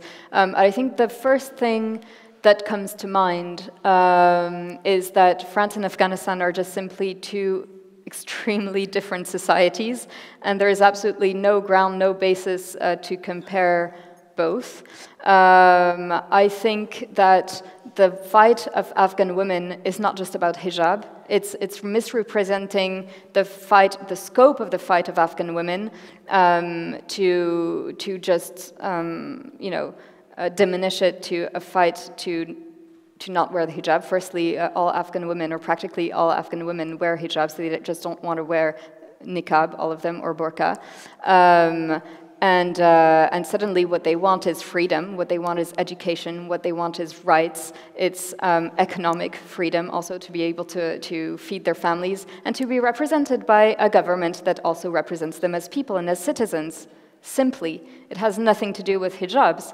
And actually I remember, well, nothing, almost nothing, but I remember at the very beginning, when the Taliban took over and there was this big, especially international kind of fantasy of the Taliban 2.0, that they weren't going to be so bad as before. A lot of Afghan women were actually holding a strange type of that for us felt strange, but a type of discourse along the lines of, as long as they're not as bad as before, I'm okay with, covering up a bit more than I used to, even though I'm from the middle class, upper middle class, and live in the center of Kabul. I'd be okay with wearing a tight hijab, and if it means that they are less corrupt than the previous government, because the previous government was insanely corrupt and actually paved the way to the Taliban takeover. And I would be okay with a type of government that isn't a more authoritarian government if the country is a little bit better and they let us study and they let us work, which is what they promise. And so, it has not much to do with hijab. It has to do with dignity and has to do with freedom and has absolutely nothing to do with whatever laws might be implemented in schools in France or whatever the French government is trying to kind of perversely convey through laws on hijab for the wider society. I don't know if I'm very clear. But I think your question was also like, how do we prevent the far right, to instrumentalize our work? So I would like to answer in French because I want to be, it's a very important statement for me. On ne doit pas tomber dans ce piège, justement parce qu'en fait, on sait très bien, nous, en plus on travaille beaucoup dans des pays musulmans, on sait très bien que l'Occident a ses héroïnes préférées, les Afghanes quand elles sont sans la burqa, les Iraniennes, bien sûr, alors, héroïnes préférées en chef parce qu'elles ont toute l'impression qu'elles sont joueuses d'échecs ou astrophysiciennes. En fait, et donc on voit très très bien, surtout dans un pays comme la France, où la laïcité est devenue un outil qui fait parler des gens qui parlent en fait d'autre chose. Et tu as raison, il y a une très grosse instrumentalisation des droits des femmes, mais nous on ne tombe pas dans ce piège, parce que c'est le piège qu'ils veulent nous tendre, et qui fait que beaucoup de gens, même autour de nous, ne s'attaquent plus vraiment à ces sujets-là, qui sont vraiment qui sont des sujets de droits fondamentaux. C'est vraiment ce que disait Margaux, mais je veux dire, le voile, c'est même pas une question d'Afghanistan, c'est un non-sujet. C'est une histoire vraiment de droits fondamentaux. Il n'y a aucun pays au monde qui interdise aux petites filles d'aller à l'école après 12 ans. Le vrai racisme consisterait, pour moi, à fermer l'œil, à considérer que de toute façon, les Afghans, ils se démerdent entre Afghans, à faire comme si ce pays n'avait pas eu sa superbe un jour, comme si ce pays n'avait pas eu une grande université, comme s'il n'avait pas eu des grands intellectuels. C'est faux. Ce pays a été un pays de lumière, a été un pays lumineux. Donc moi, en fait, juste parce que j'ai peur de la récupération de l'extrême droite, qui est très très forte, et surtout avec des gens comme nous, voilà, qui sont assez visibles dans le travail, dans ce cas-là, je ne parle plus des Afghanes. Et je refuse, et c'est systématique chez nous, je refuse de tomber dans ce piège-là. C'est une question d'égalité des droits. Tous les gens, quand vous entendez parler en Afghanistan, vous n'allez jamais rencontrer une seule nana qui est contre le voile. Elle vous dira toujours contre le voile obligatoire, si elle l'est d'abord, parce qu'il y a aussi beaucoup de filles qui sont parfaitement habituées à ça. Et c'est la même chose en Iran, c'est le pouvoir de coercition qui nous dérange. Donc moi, nous, on en fait, en fait, la seule façon de combattre cette islamophobie, de notre point de vue, c'est de simplement de même pas en parler, parce que c'est pas une question religieuse en Afghanistan. Les Afghans, c'est un peuple très, très, très religieux. Beaucoup plus religieux que de nombreux peuples avec lesquels des pays dans lesquels on a travaillé. Donc de toute façon, les Afghans, très souvent, quand ils regardent les talibans, surtout qu'en plus les talibans ne sont pas éduqués, alors que l'islam met un tel honneur à ce que vous éduquiez et ce que vous preniez soin de vos enfants, de votre famille. Franchement, il y avait énormément d'Afghans au début qui les regardaient en se disant, mais en fait, c'est presque des blasphémateurs, les talibans, parce que l'islamiyat, les cours d'islamologie, etc., à l'école, c'était déjà très, très, très présent. Donc, ils n'avaient aucune raison d'entendre parler tout d'un coup des prêcheurs, en fait, qui viennent du sud du pays, qui n'ont pas d'éducation islamique. Oui, il y a en plus, à l'intérieur même du pays, je veux dire, il y a de très grosses frictions sur cette question-là. Donc, le meilleur moyen pour nous de ne pas tomber dans ce piège, c'est de ne pas en faire une question religieuse, c'est de parler d'égalité des droits. Et de représenter aussi toutes les femmes afghanes, puisqu'il y a aussi des femmes afghanes voilées, qui sont des femmes très fortes, et qui sont des femmes qui dirigent des ONG, qui sont des femmes qui veulent promouvoir les droits de toutes les femmes afghanes. Et donc, en fait, ce qu'on peut faire, nous, en tant que journalistes, tout simplement, c'est montrer des femmes comme Mahbouba, mais aussi montrer toutes sortes d'autres femmes afghanes de différentes classes sociales et de différentes tendances religieuses, pour montrer qu'en fait, l'Afghanistan, c'est un pays pluriel, comme tous les pays, avec des gens et des femmes plurielles de backgrounds, des environnements, de milieux, issus de milieux différents. Et donc, c'est ça qu'on essaye de faire aussi à notre tout petit niveau de journaliste occidental, c'est de montrer l'Afghanistan tel qu'il est, c'est-à-dire avec toutes ces sortes de femmes. Et on n'est pas les seuls à le faire, d'autres journalistes aussi essayent, tant bien que mal, de montrer l'Afghanistan tel qu'il est et pas tel qu'on voudrait bien se le représenter. Merci. Oui. Good evening. I would like to introduce myself because it will just touch the topic. I am a student of Université de Liège, and I am an Afghan student. And I would like to have points of two women, because I appreciate this opportunity that we are raising the voice of Afghan women. So as part of mine, I would like to share two voices of my women. An aspect of the topic, I think it was a little bit missing, and that aspect goes to a little bit past. My mom finished her high school, and then Taliban came. She didn't go to university, And then she got married, she gave birth to me, my sister, my brother. She had, like all other Afghan women, it was the only thing that they could do, or they were allowed to do, or they were forced to do maybe. I don't know. So, that was the story of my mom. And then, my little sister, she's 19, she was in the 11th grade of high school, and then story of my mom repeated. So my question comes in a broader aspect, like how this trend started, like from that generation, came to this generation, and of course, what's happening now is definitely impacting the next generation. So, what was wrong with the world? Like, what we could not do that it happened. Maybe it's too general, but that's what I feel. I'm doing a Master of Management here in University of Liège. When I got my application, when I was accepted, I told my mom that it's for you, because you couldn't do it. So now I'm not sure, I'm not able to do another master for my sister, and and millions of other masters for millions of other women. So, like, what went wrong?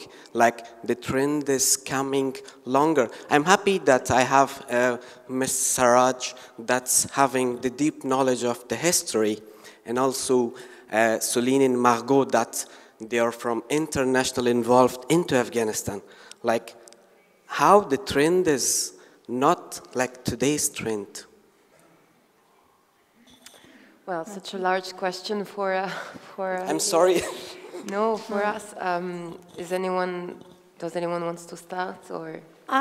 The way I look at it, I know that they're looking at it from a different point of view. I look at it from Afghan to Afghan. The reason why I look at it from Afghan to Afghan is because in a lot of ways, it is really our shortcoming, our own, that we have allowed the cycle to be repeated. Believe me, this is something that has happened in our country, and we allowed it, honey. So if, as a man, your responsibility in here is a lot more than maybe your sister, because you have to take that. You have to take that responsibility, and don't think that it's not fair, what we are saying. Forget about the fairness or not fairness, because it is the truth. And the truth is that we have to take this responsibility that as the men of Afghanistan, as the educated men of Afghanistan, we allowed this circle to be repeated and repeated and repeated the way it has been repeated. Right now in Afghanistan, the same thing is going on, and we cannot do that. We cannot continue doing that. That's wrong. It's really wrong. So as long as, if we don't accept it, if we don't see it for what it is, we are going to continue doing that. I just want to give you a little example. In the world, there has been known, for example, everybody talks about that the women of Afghanistan are being, abused by men and mostly by Taliban. Do you know that Taliban do not abuse women? Not at all. They don't believe in abusing women. Not the way that the men of Afghanistan, they have been abusing their women for years and years. When I arrived in Afghanistan in 2003, and I started to work with the Afghan women until the Taliban came, the number and the kind of abuse to the women of Afghanistan by their families was phenomenal. So, who was that? Those were yours and mine. We are involved in that. So we really have to start working on ourselves. Whether we are Pashtuns or Tajiks or Uzbeks or I don't care what, or Hazaras, doesn't make any difference. We have to start working on ourselves. And once we do work on ourselves, we have to continue doing that in order to change us. We were starting to bring about a change in Afghanistan with the men. That was very important, and we still have to do that. The men of Afghanistan have to change. If they don't, this whole thing is going to repeat itself in different forms and shapes for as long as Afghanistan exists. That's my idea. Might be right or wrong, I don't know.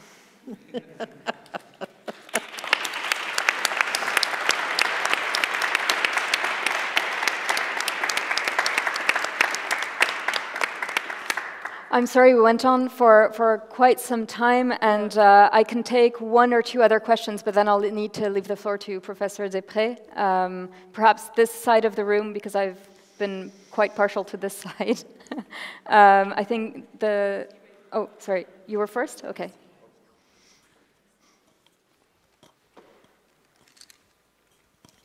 Bonsoir, je vais parler en français.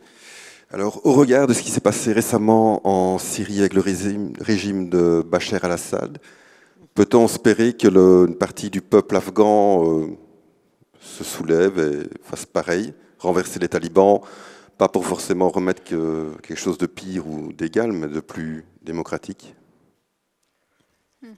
Who wants to?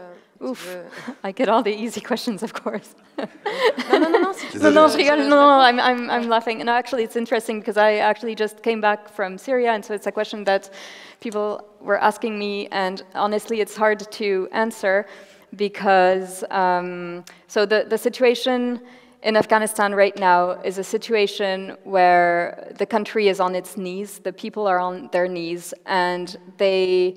You know, at the beginning, when the Taliban started, when they came to power, excuse me, I'm a bit tired. When they came to power, there were protests. There were protests, and especially of women in the streets. They were violently repressed. Activists, men and women, but including women, were sent to prison. Going to prison for a woman is often synonymous with either sexual assault or rape, or not sexual assault or rape, but the suspicion of sexual assault or rape, which actually is seen by their families and their community as an attack on their dignity. So we personally know women who were actually sent to the provinces after being released from prison, et cetera, et cetera. And so after a while, these protests started dying down. There were less and less because they were violently repressed, because the women and girls who would attend were prevented by their families, saying that it was too dangerous, because also a lot of these women and girls actually left the country. The most active and the ones who actually finally found a way to leave the country. And so today, there aren't really as many, and organizations are also on their feet, and families are just trying to feed their children. There's an economic situation that's far beyond what was the case in Syria, even though Syria was in a tremendously dire economic situation when the revolution started, but it has nothing to do with what's happening in Afghanistan, where the economic crisis actually mutated into a humanitarian crisis. So today, essentially, most Afghan people are hoping to survive to the next day, to have housing, to have heating in the winter, and there's not, at least for now, from what I perceive as an outsider, there's not that kind of emulation where people will risk their lives and their jobs and their freedom, which would also jeopardize the lives and the freedom and the economic security of their families, for a revolution that might not actually be successful. That's why maybe today what we perceive from the outside, you know, we might see a kind of passivity, but it has nothing to do with passivity. There's also a lot happening in the, actually in the backdrop. But maybe the soil is not, you know, fertile right now for a big uprising. And there is no political opposition either. Yeah. Il n'y a pas d'opposition politique en Afghanistan aujourd'hui. En fait, il y avait une opposition politique qui était une opposition armée qui a fui le pays, qui est maintenant entre le Tadjikistan, le nord du Panjshir et d'autres pays de la zone. Et donc, en fait, il n'y a pas d'opposition politique dans la mesure où les anciens fonctionnaires de la République afghane, c'est des gens qui ont été vraiment les premiers à partir et qui sont des gens qui ont eu aussi beaucoup de problèmes de sécurité avec les talibans quand les talibans sont arrivés. Donc, il n'y a pas de front, mais je pense qu'il y a quelque chose qu'on n'a pas forcément dit ce soir et qu'on aurait sans doute dû rappeler. En fait, il y a quelque chose qu'on n'a pas dit, c'est qu'il ne faut pas oublier que ce pays est un pays ravagé. C'est un pays dont toutes les filles, toutes les amies que nous avions en Afghanistan, pour te donner un exemple très très pragmatique, leur mère était analphabète. Des filles de notre milieu, voilà, des gens qu'on voyait pour sortir, etc. La guerre avait tout ravagé. Donc en fait, les élites sont parties de ce pays depuis très très longtemps. C'est vraiment le cas de la famille de Mahbouba, d'ailleurs, qui symbolise très très bien ça. Donc en fait, il y avait en Afghanistan une société qui était déjà... Nous, quand on l'a connu, quand on vivait en Afghanistan, qui était déjà à terre, avec des problèmes d'abus, effectivement, des problèmes de manque d'éducation qui avaient frappé 2 générations quasiment, avec une guerre qui dure depuis plus de 30-40 ans. Donc, même dans votre question, quand vous posez la question de est-ce qu'il y a la possibilité de voir le scénario syrien, moi, je ne vous parle pas comme une journaliste, mais vraiment juste comme quelqu'un qui aime beaucoup, beaucoup ce pays. Je ne suis même pas sûre que je la souhaiterais. Il y a eu tellement de sang. Il y a eu tellement de sang, il n'y a pas une famille que vous rencontrez. Vous savez, la guerre, ça détruit tout, quoi. La communauté, la famille, le sol, la maison. En fait, il n'y a pas une famille qui n'a pas été frappée. Et donc, il y a quand même une terreur de la guerre civile chez les Afghans, parce qu'ils l'ont vraiment vécu il n'y a pas si longtemps. C'est la guerre civile qui amène les talibans au pouvoir la première fois. Et donc, les Afghans, ils ont parfaitement ça en mémoire. Ça touche leurs grands-parents, si vous voulez. Donc, ils n'ont pas non plus... Personne, en fait, n'a... À part, par moments, voilà, c'est vrai, des poches, surtout dans la diaspora, qui peuvent parler de partir au combat, etc., il y a quand même une très grande partie du peuple afghan qui est pas du tout en faveur de ça. Et c'est vrai que sacrifier les droits des femmes au passage, ils en sont capables. D'ailleurs, quand les talibans sont arrivés au pouvoir, une grande partie de la population afghane avait espoir que les talibans aient changé, et ils étaient heureux que les combats aient cessé. En fait, la manière dont les talibans sont arrivés au pouvoir, c'est non seulement la corruption endémique du précédent gouvernement, qui en fait s'auto-alimentait et avait créé une sorte d'État château de cartes qui s'est complètement effondré dès que les talibans ont commencé à reprendre une à une les provinces. Et ensuite, donc il y a... pardon, qu'est-ce que je disais je me suis perdue dans mes... moi, j'étais en train de parler. Château de cartes. Oui, donc il y avait un gouvernement qui... il y avait un gouvernement qui n'existait plus, une opposition politique qui était partie, mais c'est pas ça que je voulais répéter. C'est qu'est-ce que je racontais? C'était la vie quand on habitait là-bas. Oui, pardon. Quand les talibans sont arrivés au pouvoir, une grande partie de la population était contente qu'il n'y ait plus de frappes de drones, qu'il n'y ait plus de bombardements, qu'il n'y ait plus de tueries, et ils étaient contents que leurs frères afghans arrivent au pouvoir. De se défaire de ce que les talibans appelaient, à grand renfort de campagne de communication, l'envahisseur américain, qui par ailleurs commettait des bavures et ont tué des civils, tout comme les autres armées étrangères.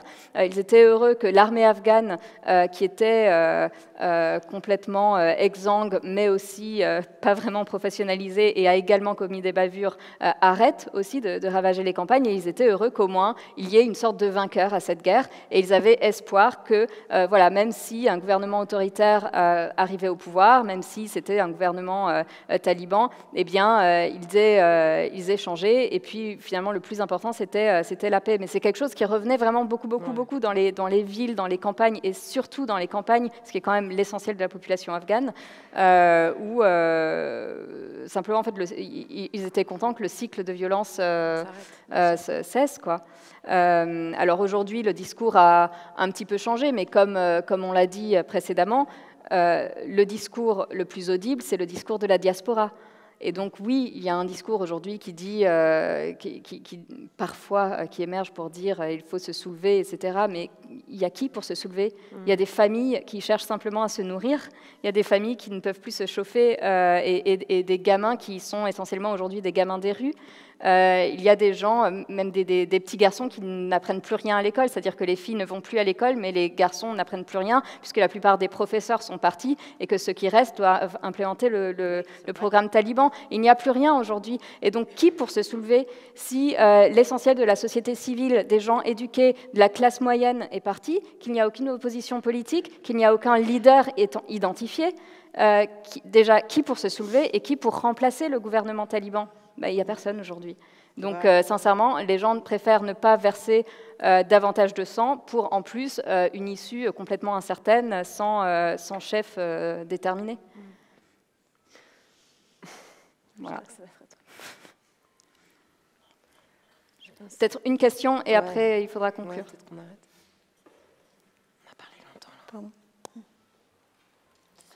Je sais pas, c'est vrai que c'est un peu long.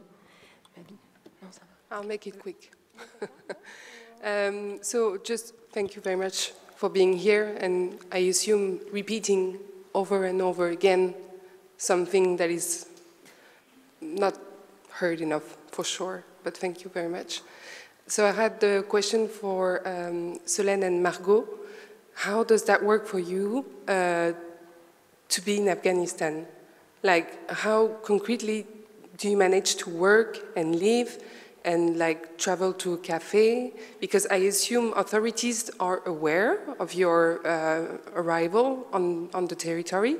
And I assume you are highly monitored by, you know, all these countless Talibans that we saw in the extracts in the streets. So how do you manage to actually do your job? And I just had a quick question for you, Mrs. Seraj. Do you happen to have somehow male support system within Afghanistan? Absolutely. Absolutely. Answering my part, and then I leave it for the ladies. I do have an absolute male support in Afghanistan. I really do. Not only by the men that they are working for me, for my organizations, but by, you know, by all of them.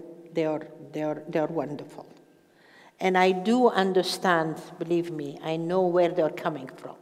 I know their shortcomings. I know the fact that why they cannot take their part as we expect them to do. I do know that.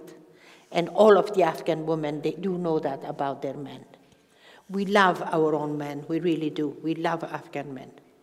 There is nothing wrong with them. We can't find things wrong with them. Believe it or not, we can't find a whole lot of things wrong with the Taliban either, apart from the fact that they are so bloody ignorant that they don't even know what's good for them. That's, you know, apart from that, we really don't have a whole lot wrong with them. Because they are not, you know, their nastiness is not like that. I have actually seen worse nastiness, a lot worse, when the Republic, when the government was there. A lot worse nastiness than what the Taliban are doing in reality. I've seen all of that. So that is something that we don't have, that kind of a approach towards the men. And that's what makes me very sad, because at the end of the day, we're all losing. We really are. Today, the lives of the Afghan young men are also in a very bad place, because they don't have the support that they should, and they don't have the kind of a direction or somebody helping them find the proper way in their lives. I'm sorry about that. That's really sad. But yeah, I've always had that, you know, the number of men in my life that they were always very good. I mean, I do give him a hell of a time sometimes. I really do. And that's why, because of the days when I'm in a mood that I just want to get on the man's nerves and tell him that, oh my gosh, and you should hear me what I tell them. But it's not. It's coming, no, this really does not come from the bottom of my heart, because I really do understand them. That's the thing. And besides, I'm not in any position to judge. I don't judge anybody. I just think that's human nature, and everybody does what they do, and sometimes they do their best, sometimes they don't, sometimes they can, sometimes they can't, but hey, we go on about life. I just wish that all of this nastiness would not take place in this world. There's no room for it. There is really no room for it. But anyways, it is what it is, I guess. About your question, yeah, I think we're going to make it very short. We don't take journalist visas anymore because we're not getting them anyways. So we go through other means that cannot really be described in a public place like this one. And this is very good, because I actually overstepped the time that was granted to us. So, I would like to give well, first, thank you both for coming. Thank you so much for your insight about the country, about Afghanistan, about Afghans, about Mahbouba, about the fight of Afghan women, of all Afghan women and men in and out of the country, the fight of journalists. Thank you so much for describing with great detail, great insight, and great sensitivity what it's like today to be in Afghanistan as a woman, as an activist, as a journalist. So I'd like to give a round of applause for our guests. Thank you, Margaux.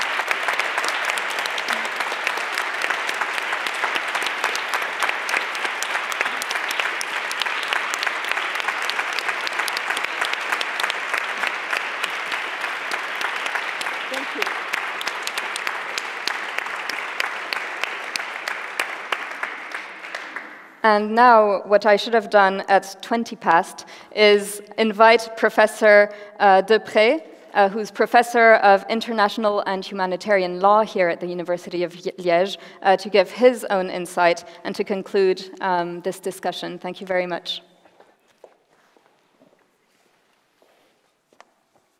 Merci, Professor.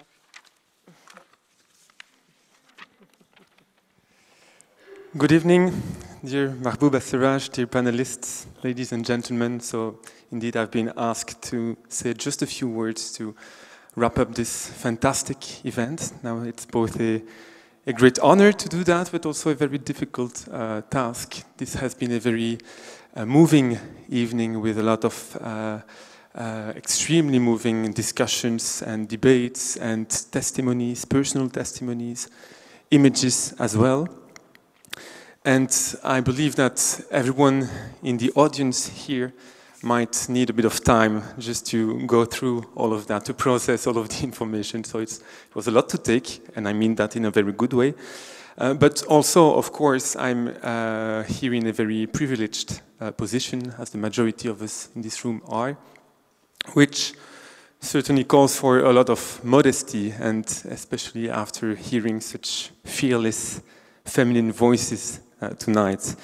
And yet this was the whole point of this event, wasn't it? How can we, how should we, from the West, from here, from a very outside perspective, privileged perspective, how can we hear the voice of Afghan women and to some extent, hopefully act upon that voice?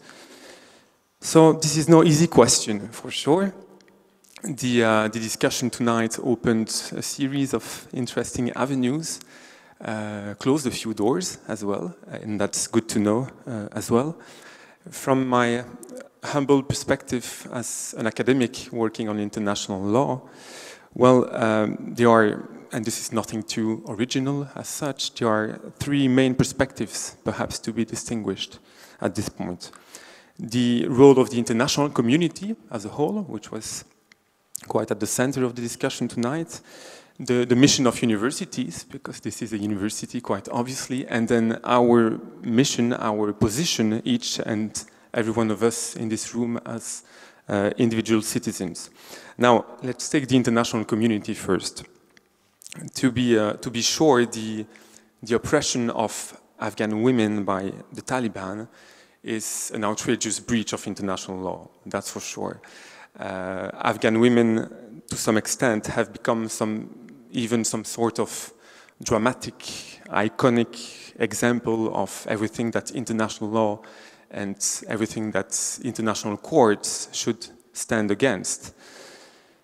Last October 2024, the European Court of Justice decided that gender alone is enough evidence to prove that a woman will be persecuted if sent back to Afghanistan. Just last month, the prosecutor of the International Criminal Court in The Hague asked for the issuance of arrest warrants, international arrest warrants, against two senior Taliban leaders, not on charges of gender apartheid yet, but on charges of gender persecution as a form of crime against humanity. A few months back, 4 states, including the Netherlands and Germany, have officially declared and announced that they would trigger a process to sue the Taliban regime before the International Court of Justice, and that is based on the UN Convention on the Elimination of Discrimination Against Women. So these seem like great initiatives. Now there is a but, and that but also was mentioned during the discussion tonight, and it's an important but. These initiatives should not erase the fact that this is primarily, and you just said it, Mahbouba SERAJ, this is primarily the fight of the Afghan people itself.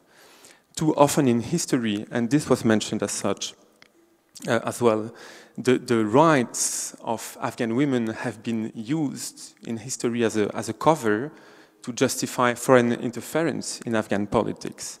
And to avoid that, these international initiatives that I just mentioned, well, they must carefully build from the perspective of the Afghan people itself, the Afghan women themselves.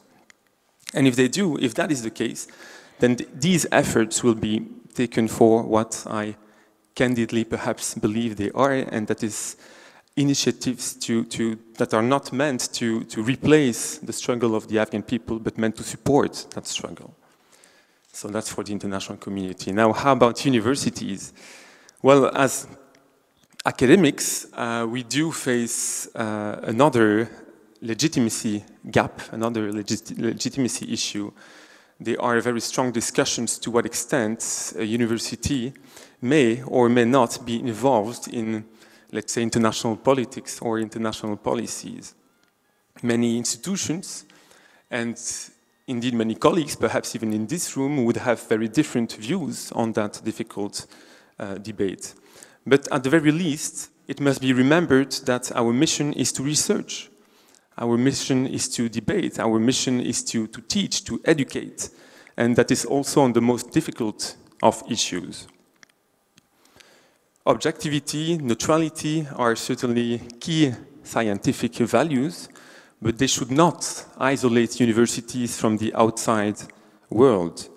Madam Rector, you did mention from the start of this evening the theme for this academic year, and this is sciences, freedoms, democracies. Well, this event, this distinction tonight are powerful choices. They are evidence that bridges are certainly possible and indeed important. And finally, there is our position, each and every one of us as citizens in this room. And at the end of this evening, I do believe we all have many remaining questions. There is one very burning question, and that is why? Why? You said it, Mahbouba SERAJ, and we have no answer to that question. Another key question there is what can we do individually from the perspective we have from the West? And I suppose that, well, this is something, but small positive steps, as you said, are important.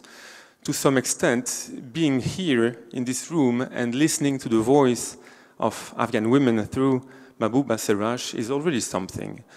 Sometimes keeping the ears open, keeping the eyes open is already something very difficult to do as such. I did watch the full movie, Afghan, the full documentary. And some parts, not necessarily these parts that were showed tonight, but some parts are truly unbearable. But we do have to watch it because that's simply what the reality of Afghan women is. And with that, I would like to thank you. And now I will give the floor to Madame Rector to close the evening.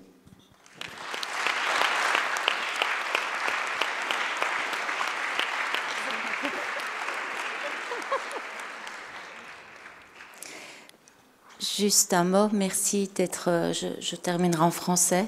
Merci d'être là, c'est comme Christophe le dit, c'est déjà une chose, mais je suis certaine aussi que nous allons, avec l'aide, avec votre aide, trouver une façon d'agir, de soutenir, également, parce que c'est vrai que l'université est un lieu de débat, d'éducation, de recherche, mais c'est aussi un lieu d'action. Nous pouvons agir de différentes façons et on trouvera avec votre aide une façon de soutenir et de créer un chemin, je pense, jusqu'à vous en Afghanistan. Voilà, en tout cas, c'est notre objectif. Je souhaite remercier encore le service de communication, la cellule événement, parce que c'est grâce à vous, et vous êtes un peu partout dans la salle, que cet événement a pu se faire. Merci encore évidemment à Solène et à Margaux d'être là, à tous nos professeurs qui nous ont aidés à mettre en place, Christophe et tous les autres qui participent demain. Et évidemment, un tout grand merci d'avoir accepté d'être un membre de notre communauté, un membre de Docteur Honoris Causa de notre communauté de l'Université de Liège. Et je vous invite au verre de l'amitié qui a lieu au premier étage. Bonne soirée. Merci.